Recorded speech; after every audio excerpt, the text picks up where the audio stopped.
कहानी एक छोटे से गांव शिवपुर से शुरू होती है। यह गांव हरे भरे जंगलों और ऊंचे पहाड़ों के बीच बसा हुआ था। गांव में एक प्राचीन मंदिर था जिसे लोग रुद्रनाथ मंदिर कहते थे। कहा जाता था कि इस मंदिर के गर्भगृह में एक अद्भुत रुद्राक्ष रखा गया था जो शिवजी का आशीर्वाद था। लेकिन सैकड़ों साल पहले वह रुद्राक्ष चोरी हो गया और उसके साथ ही गांव की समृद्धि भी गायब हो गई। गांव वाले मानते थे कि जब तक रुद्राक्ष वापस नहीं आएगा तब तक गांव पर अभिशाप बना रहेगा। नायक का नाम कविन था। वह 22 वर्षीय युवक था जो बचपन से ही जिज्ञासु और साहसी था। कविन ने अपने दादा दादी से रुद्राक्ष की गाथा सुनी थी और वह हमेशा यह जानने की कोशिश करता था कि उस रुद्राक्ष का क्या हुआ। एक दिन कविन को अपनी दादी की पुरानी किताबों में एक प्राचीन मानचित्र मिला। यह मानचित्र एक गुफा की ओर इशारा कर रहा था जो गांव से कुछ दूरी पर स्थित थी।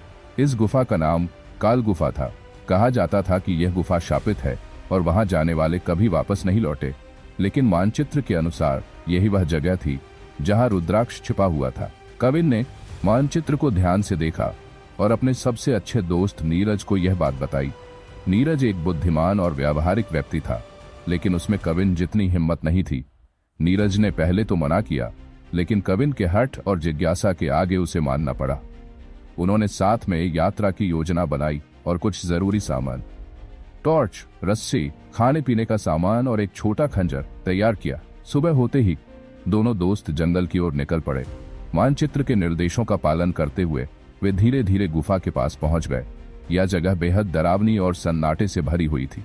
गुफा के बाहर एक पत्थर का स्तंभ था जिस पर कुछ प्राचीन लिपि में लिखा हुआ था। कविन ने अपनी दादी की किताबों से सीखी लिपि का उपयोग कर उसे पढ़ा।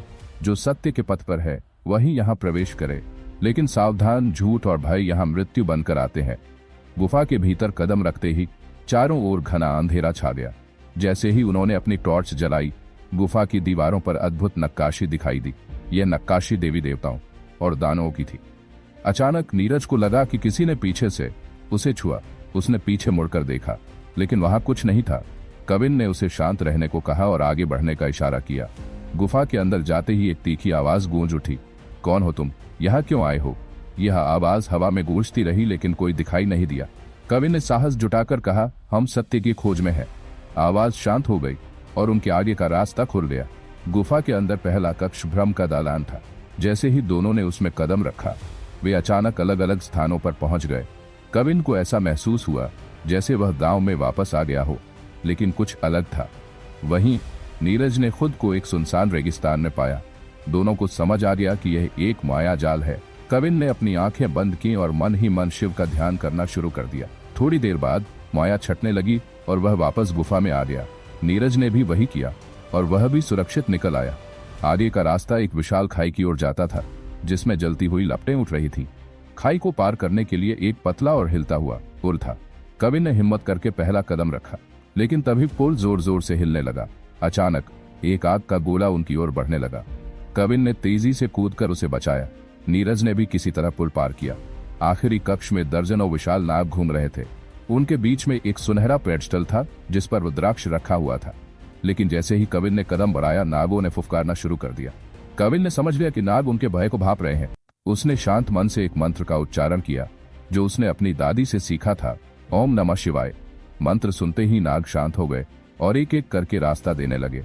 कविन और नीरज ने मिलकर रुद्राक्ष को उठाया, लेकिन जैसे ही उन्होंने उसे हाथ में लिया, पूरा गुफा हिलने लगा।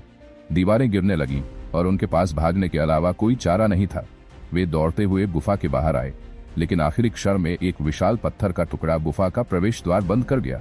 कविन और नीरज रुद्राक्ष लेकर गांव लौटे। उन्होंने रुद्राक्ष को रुद्रनाथ मंदिर में स्थापित किया। उसी दिन से गांव की स्थिति बदलने लगी। सूखे कुएं पानी से भर गए, फसलें लहलहाने लगी और गांव की खुशहाली लौट आई। अगर आप ऐसे ही कहानियां देखना चाहते हैं तो हमारे चैनल को लाइक, शेयर और सब्सक्राइब करें।